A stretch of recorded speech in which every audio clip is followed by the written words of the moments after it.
Shalom. పేతురు రాసిన 2వ పత్రిక 2వ అధ్యాయము 9 నుండి 10 వచనాలు. 2 పీటర్ చాప్టర్స్ 2 వర్స్ 9 to 10. భక్తులను శోధనల నుండి తప్పించుటకును, దుర్నీతిపరులను ముఖ్యముగా మలినమైన దురాశ కలిగి శరీరానుసారంగా నడుచుకొనుచు, ప్రభుత్వమును నిరాకరించుచు, శిక్షలో ఉంచబడిన వారిని తీర్పు దినము వరకు కావలిలో ఉంచుటకును ప్రభువు సమర్థుడు. If this is so, then the Lord knows how to rescue the godly from trials and to hold the unrighteousness for punishment on the day of judgment.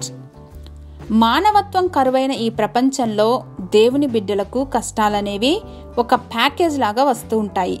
అయితే సృష్టికర్త సమస్తాన్ని సృజించినప్పుడు ఆయన ఆశించినటువంటి ప్రపంచం ఇది కాదు. హద్దులెరుగని ప్రేమ ప్రపంచంలో ఉన్న ఆదాము హవ్వలకు ట్రబుల్ అనే పదం కూడా ఎరుగరంటే ఆశ్చర్యం అవసరం లేదు కదూ. కానీ పాపం ప్రవేశించినంతనే అన్నీ మారిపోయాయి. ఆ పాప ఫలితం ప్రపంచం సమస్త దుర్నీతి, దుష్టత్వంతో నిండిపోయింది.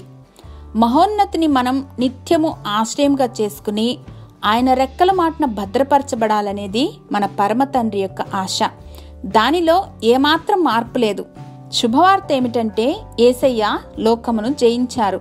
మనకు నచ్చినా నచ్చకున్నా ఈ లోకంలో ఉన్నంత వరకు కష్టాలు వస్తాయి, కరుకైన మార్గాలు ఎదురవుతాయి. కానీ క్రీస్తును బట్టి, ఆయన వాగ్దానాలను బట్టి నిబ్బరం కలిగి ధైర్యం తెచ్చుకుని ముందుకు కొనసాగుదాం.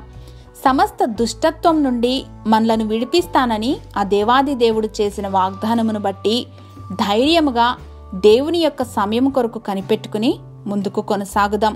ఎందుకంటే వాగ్దానము చేసినవాడు నమ్మదగినవాడు. హల్లెలూయా. మా ప్రియ పరలోకపు తండ్రి, వందనాలు ప్రవ్వా.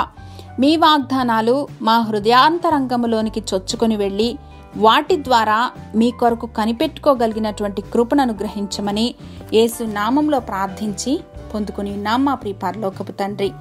ఆమెన్.